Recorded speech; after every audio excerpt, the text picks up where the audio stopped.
O dia que o meu melhor amigo tomou facada na Augusta e chegou em casa falando pra mãe que tinha caído dançando. Pois bem, em meados de 2014 até 2017, eu e meus amigos costumavam muito ir pra Augusta e quem frequentava lá sabe que aquele ambiente era hostil. Ali na Peixoto, no caso, né? Onde aconteceu. Tinha muita briga, muitas drogas, muitas pessoas esquisitas. E a gente, por frequentar demais ali, a gente já tinha visto de tudo. Mas a gente achou que ia acontecer alguma coisa com a gente, né? Enfim, né? A gente sempre estava em grupo, a gente já meio que achava que conhecia o ambiente. E nesse dia em questão, tava eu mais 4 pessoas, que era eu, os nomes são importantes para a história. Eu, Gabriel, Biriba e meus 2 irmãos. Vou chamar eles assim, que tem 2 Gabriel na história, né? Que é o meu irmão e o Gabriel que tomou facada. E naquela noite em questão, a gente achou que seria uma boa ideia colocar a nossa expectativa de vida em risco.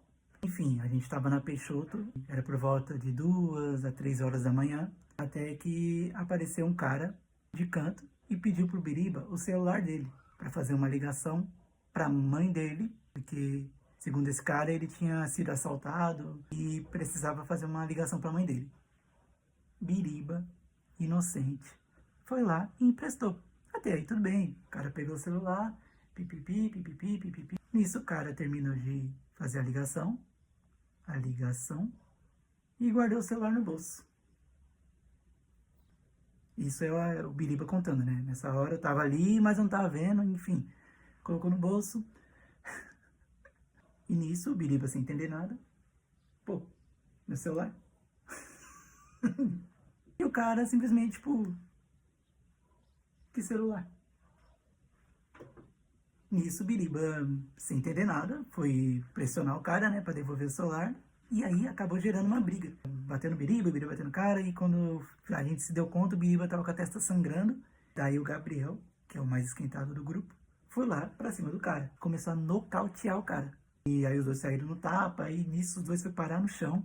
E a galera da Peixoto ali, da Augusta em si, começou a ir pra cima, querendo acompanhar a treta, né? Formou uma roda ali, enquanto os dois estavam no chão. Meu irmão tava com uma garrafa de Ascov e queria bater na cabeça do maluco. Aí nisso, quando meu irmão Kaique tomou consciência da situação, que o maluco tinha roubado e tava ali batendo no Gabriel, meu irmão esquentado, bêbado, foi lá e bateu um tiro de meta na cabeça do maluco. Tava caído no chão, meu irmão foi lá e deu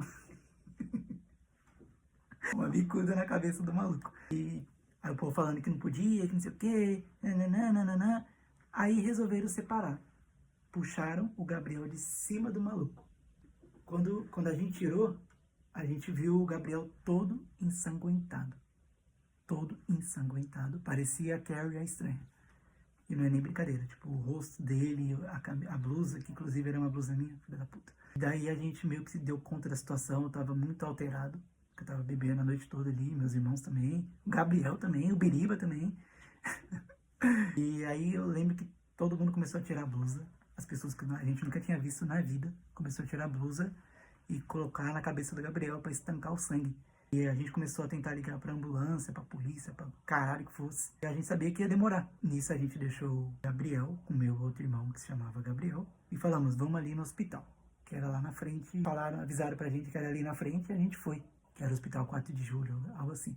Nisso a gente indo, quando a gente tava na metade do caminho, me deu uma puta vontade de mijar. E foi a mijada mais triste da minha vida, assim, porque eu mijei chorando, porque eu tava em desespero. Meu amigo tava pra morrer, que tava sangrando pra caralho. E eu tive que pedir pro meu irmão, Kaique, que foi comigo, né? Tipo, Kaique, pelo amor de Deus, eu preciso mijar. Preciso mijar, pelo amor de Deus. E eu mijei cheio de cachaça na bexiga. Enfim, chegando no hospital, não conseguimos ser atendidos, não conseguimos ambulância, não conseguimos nada e tivemos que voltar, né? E quando voltamos, o Gabriel já não estava mais lá. Tava o rolê acontecendo normalmente. Tava eu, Kaique, perdidos. Vimos o chão todo ensanguentado. Nos demos conta que a gente nem procurou bandido. Aí a gente caiu a ficha que o Biriba sumiu. Sim, o Biriba foi esfaqueado.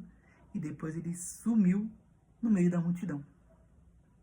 Só que a gente não percebeu, porque na hora que a gente viu o Gabriel todo ensanguentado, a gente foi prestar atenção no Gabriel. Nisso, o Biriba foi pra casa do caralho no meio da multidão, o bandido foi pra casa do caralho também. E aí começou a missão minha e do Kaique, meu irmão, de procurar onde foi parar o Gabriel. A gente começou a perguntar pra todo mundo, muitas pessoas que já estavam ali nem sabiam do que tinha acontecido, sambando em cima do sangue. E foda-se. Você vê como era hostil o ambiente, né? Daí a gente conseguiu uma informação de que tinham levado eles para um hospital, tinham saído com ele andando e tal. Isso a gente também seguiu a rua que indicaram e a gente foi andando, a gente ficou mais de 1 hora andando. Até que a gente descobriu que existia o hospital Albert Einstein. Daí a gente descobriu que ele estava lá. O Gabriel estava internado nesse hospital.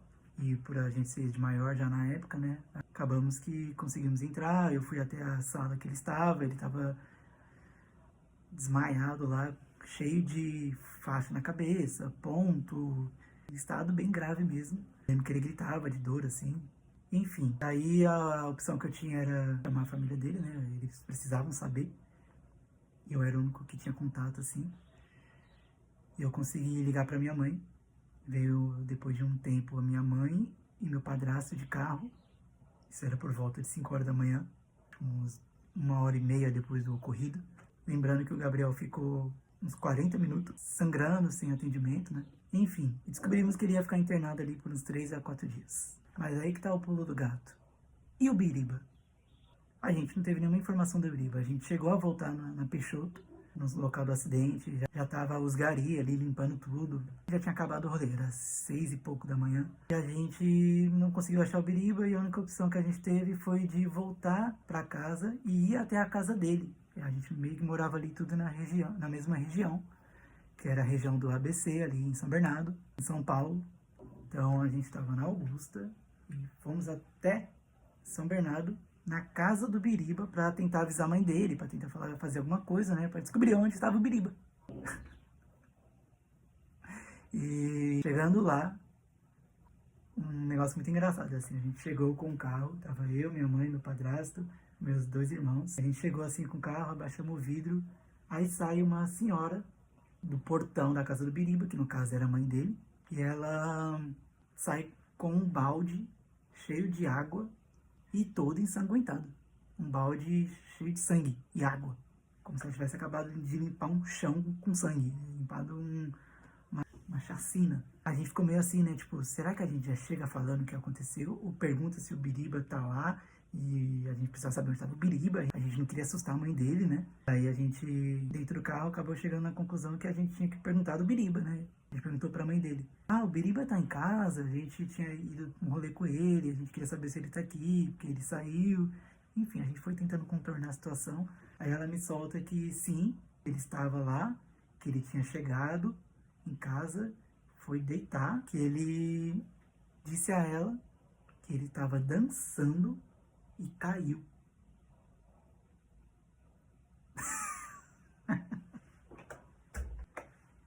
Sim, ele disse isso a ela e aparentemente ela acreditou e ela estava limpando o sangue dele. Simples assim. E a gente só ignorou, falou, beleza, foi embora. Descobrimos que ele estava vivo, era a coisa mais importante para nós naquele momento. E a gente não queria também desmentir o Biriba, né? Porque talvez geraria uma confusão ali, né? Entre a mãe dele e ele. E a gente deixou ali, por enquanto, aquilo ali de molho, aquela história de molho, né? Até que dias depois assim, cerca de 2 dias depois, a gente veio descobrir a história real, né? Porque eu fui visitar o Biriba. E ele contou pra gente que logo após ele ter sido esfaqueado, ele ter gerado toda aquela briga, ele ter sumido, ele foi para uma rua de trás, cambaleando, e ele sentou na rua e pediu ajuda começou a pedir ajuda para as pessoas que estavam passando ali. E ele estava com o celular, ele conseguiu recuperar o celular, isso a gente nem sabia. Ele disse que nessa passou 2 pessoas, ele pediu ajuda, pediu para ligar para a ambulância, que ele não estava em condições, e essas pessoas roubaram o celular dele.